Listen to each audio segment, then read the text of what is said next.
Halo semuanya, kami dari kelompok 4 konten Natural Sehari Channel. Kami hari ini mendatangkan Frater Sirilus Ananta Devan Heksano dari Projo Kuskupan Malang ya, Frater ya. Oke, Frater, jadi di sini kami dapat tugas untuk, jadi itu tugasnya per kelompok itu beda-beda. Nah, kami ini dapat temanya adalah martiria. Jadi mau wawancara tentang kesaksian aja gitu. Gimana rasanya jadi frater di kota Malang yang katanya ini kota tempat orang-orang pada jatuh cinta gitu loh. Dan fraternya juga masih muda, terus ganteng juga. Itu kayak pengen tahu aja gitu gimana rasanya gitu. Nah, jadi alasan pertama untuk jadi frater tuh gimana? Pertama-tama alasannya simpel ya, karena mau jadi Romo. Wow. Tapi Wow. lebih dari itu, sebenarnya waktu itu kayak munculnya tuh pas waktu nonton film Sugio. Tahu kan film Sugio ya? Enggak. Nggak tahu kah? Enggak. Film itu skup pribumi pertama Indonesia yang cukup mengesan. Juga jadi salah satu pahlawan nasional kita. Wow, oke. Dan itu yang buat waktu itu ketika habis nonton tuh saya menggebu-gebu mau jadi Romo. Jadi Itu sih. sudah mau jadi Romo ditambah lagi nonton film yang relate gitu ya. Ya, termotivated. Iya. Oke, terus coba bisa diceritain nggak frater gimana prosesnya jadi frater? Apakah ditahan keluarga atau punya tantangan-tantangan tersendiri kayak misalnya punya pacar waktu itu atau ya keluarganya nggak mau, keluarga frater tuh kayak masih mau ngehold frater gitu. Oke. Sebenarnya kalau dari tantangan dari keluarga nggak ada ya, jadi mendukung aja. Mungkin yang menjadi rintangan pertama-tama tuh paling susah tuh apa? Studi sebenarnya. Studinya tuh cukup lumayan lah ya. Banyak rintangannya, harus lulus kah, ada kriteria tertentu, minimal tertentu gitu. Lalu juga relasi. Sebenarnya kalau ketika dalam tahapan menjadi imam itu kan ada beberapa tahap ya. Tahap awal tuh tahap di mana kami menyendiri, artinya dalam suatu seminari khusus belajar mendalami spiritualitas, lalu juga kerohanian sebagai bekal kita buat nanti pastoral untuk melayani itu. Di masa-masa itu mungkin beratnya karena meninggalkan dunia, artinya kayak megang HP aja nggak mesti tiap hari, bahkan nggak boleh keluar. Itu sih tantangannya itu, tapi nggak terlalu banyak gitu, artinya bisa dihandle sendiri gitu. Tapi ketika menjadi frater yang sudah mulai berkarya, itu pasti tantangannya banyak banget. Itu paling banyak sih ya tahu lah ya, kota Malang sebagai kota yang mahasiswa. Kami yang mendampingi mahasiswa gitu kan. Oke. Ya pasti banyak yang lirik sana sini sana gitu kan. Tapi ya pendampingan dari para romo itu juga berperan penting. Dari teman-teman konfrater itu teman-teman sesama frater gitu. Itu semakin menguatkan panggilan. Pernah gak sih kayak tiba-tiba di tengah jalan tuh kayak pusing banget terus kepikiran kayak udah berhenti aja gitu? Pernah gak? Oh pernah, jelas pernah. Pernah.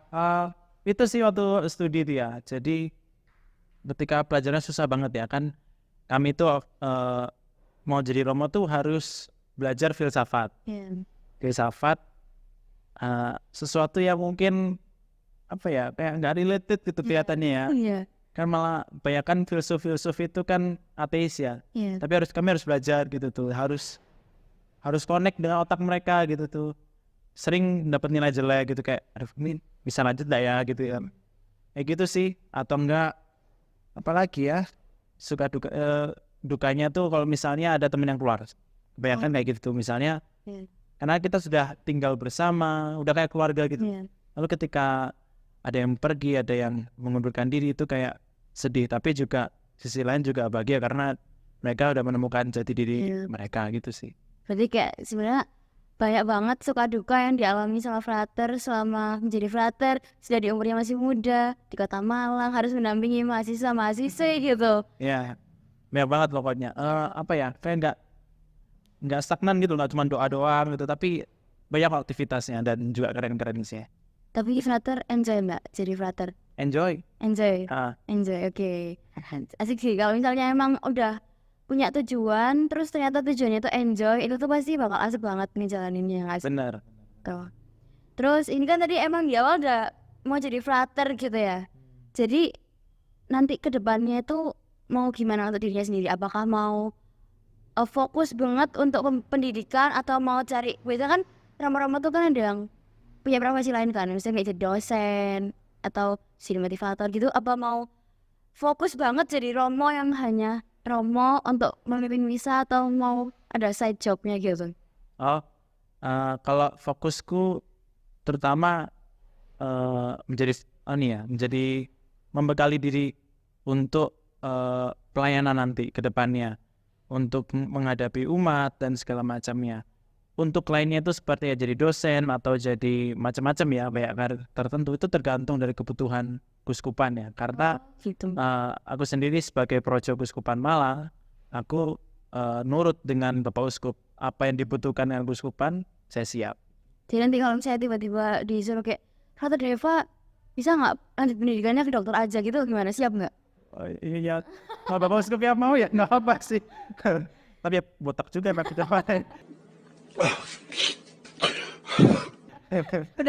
Udah fokus belajar jadi frater, jadi Romo, harus belajar filsafat dan lain-lain, tiba-tiba harus jadi dokter juga. Ya, banyak banget. Ada salah satu juga yang paling berat itu jadi Romo, tapi juga harus studi masuk ke militer gitu. Ini jadi tentara juga. Itu ada ya? Ada Aku baru tahu aku malah. ada dua kalau di Indonesia yang sudah. Salah satunya Romo Projo Malang, satunya Projo Jakarta. Wow, keren sih. Terus ini terakhir ya, frater ya. Frater kan juga pernah jadi OMK di gereja ini ya. Harapannya frater untuk teman-teman OMK ke depannya supaya bisa jadi lebih baik. Ini nggak harus nanti harus jadi frater gitu nggak ya, tapi kayak Iya. harapannya untuk OMK supaya bisa lebih baik ke depannya gitu gimana? Oke. Berdasarkan pengalamanku ya, mendampingi beberapa paroki, memang OMK di paroki kita ini cukup banyak. Artinya jumlahnya itu banyak, anak-anaknya banyak, dan mungkin yang merantau itu cuma sedikit ya. Sebenarnya itu bisa menjadi hal yang baik, tapi juga bisa menjadi tantangan. Kita perlu melihatnya itu secara positif, artinya bahwa SDM yang banyak ini, tenaga yang banyak ini, jangan sampai kita nggak punya acara. Banyak gereja-gereja lain tuh, paroki-paroki lain itu anak-anaknya sedikit, tapi ketika liburan kayak gini, ini mereka berusaha untuk membuat acara, mereka kumpul gitu, jadi hidup lagi gitu. Nah, kita kan di tempat Kota Malang terutama ya, itu kan banyak OMK-nya kebanyakan menetap ya di sini ya. Itu kalau bisa tetap hidup gitu, untuk membangkitkan juga teman-teman yang lain, OMK lain dari paroki lain, supaya tetap bersemangat, juga enggak login ke tempat lain gitu. Serem ya, nggak terlalu jauh. Pokoknya enjoy gitu loh. Masa-masa muda OMK itu kan bukan hanya sekadar tempat sebuah perkumpulan gereja, tapi juga memang wadah buat kita kaum muda untuk berkarya, belajar banyak hal untuk kehidupan kedepannya juga ya. Nggak cuma hanya kehidupan keagamaan ya, tapi juga hidup dengan nilai tertentu untuk kehidupan kedepannya. Itu sih, juga cari jodoh gitu. Berarti cari jodohnya harus sama Katolik ya? Iya benar. Susah kalau misalnya beda. Oke teman-teman, jadi pelajaran yang bisa kita ambil dari Frater Deva pada malam hari ini adalah apapun keputusan dan tujuan yang sudah kita ambil, kita harus fokus juga, karena ya itu adalah pilihan kita. Terus jangan menyerah, nggak boleh insecure untuk keputusan yang sudah kita pilih sendiri gitu. Terus jangan tiba-tiba berhenti, karena pasti banyak effort yang sudah dikeluarkan, nanti malah effort yang sudah dikeluarkan ini malah nggak worth it untuk kedepannya gitu. Itu aja dari klub 4 pada hari ini. Semoga enjoy ngeliat videonya, karena kan Valera juga ganteng ya.